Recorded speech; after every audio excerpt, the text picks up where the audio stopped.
Hello green minds. আজকে আমরা transcription প্রক্রিয়ার চিত্রের এক্সপ্লেনেশনটা দেখব। তার আগে চিত্রে যাওয়ার আগে আমরা সামনের অংশটুকু আগে জেনে নিই। ট্রান্সক্রিপশন প্রক্রিয়াটা কি আমরা জানি, ডিএনএ থেকে এমআরএনএ সংশ্লেষিত হওয়ার প্রক্রিয়াটাই হচ্ছে ট্রান্সক্রিপশন প্রক্রিয়া, যেটা কোথায় হয়? নিউক্লিয়াসে। এই ডিএনএ এর যে টাটা বক্স আছে, টাটা বক্স কি থাকে? প্রোমোটার। সেই প্রোমোটারে যখন আরএনএ পলিমারেজ এসে যুক্ত হয় তখন ডিএনএর যে ডাবল হেলিক্স সেটা কি ভেঙে যায়, ভেঙে যে দুইটা স্ট্র্যান্ডে বিভক্ত হয়ে যায়।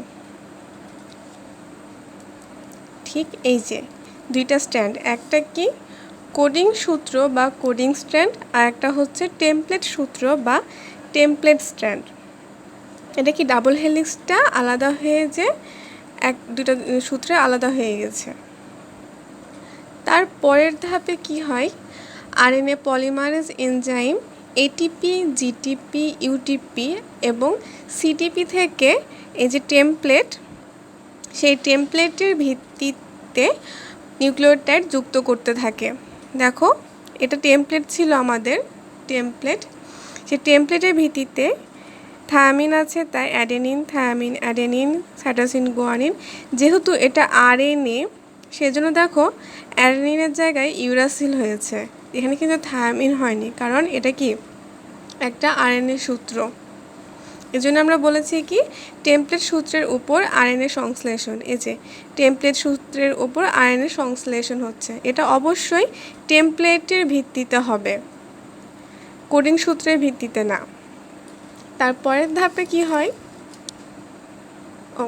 পরের ধাপে যাওয়ার আগে বলে দিই, দেখো টেমপ্লেট সূত্র 3-5 প্রান্ত, আরএনএ সবসময় 5-3 প্রান্তের দিকে হয়। তাহলে কি যে সূত্র বর্ধিতকরণ চলবে সেটা কোন প্রান্তে হবে? 5-3 প্রান্তে। পরের ধাপে কি হয়? আরএনএ সূত্র বর্ধিতকরণ যেটা, সেটা শেষ হয়ে গেলে আরএনএ পলিমারেজ যখন সমাপ্তি স্থানে পৌঁছায় যায় তখন এনজাইমটি মুক্ত হয়ে যায়। আর তৈরি হওয়া যে এমআরএনএ শৃঙ্খলটা থাকে সেটা কি আরএনএ পলিমারেজ থেকে বিচ্ছিন্ন হয়ে যায়। আর যে ডিএনএ থেকে যে আরএনএ পলিমারেজ থেকে বিচ্ছিন্ন হয়ে যায়, বিচ্ছিন্ন হয়ে গেলে ডিএনএটা আগের মতো জোড়া লাগতে থাকে বা ডাবল হেলিক্সে পরিণত হয়ে যায়। আর যে আরএনএ পলিমারেজ যে আরএনএ বা এমআরএনএটা আমরা পাই, এটা কি সংশ্লেষিত মুক্ত আরএনএ। এটা হচ্ছে আমাদের সেই এমআরএনএ যেটা আমরা ডিএনএ থেকে ট্রান্সক্রিপশন প্রক্রিয়ার মাধ্যমে পেলাম।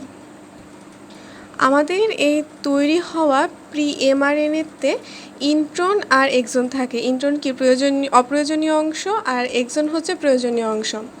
স্প্লাইসোজোম নামক একটা এনজাইম বা প্রোটিন থাকে যেটা কি করে, সেই ইন্ট্রন বা অপ্রয়োজনীয় অংশটা কেটে ফেলে আর এক্সনগুলোকে জোড়া লাগিয়ে একটা পরিপূর্ণ এমআরএনএ তৈরি করে।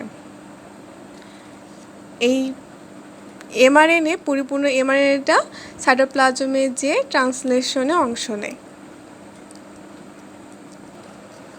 এই হলো আমাদের ট্রান্সক্রিপশন প্রক্রিয়া।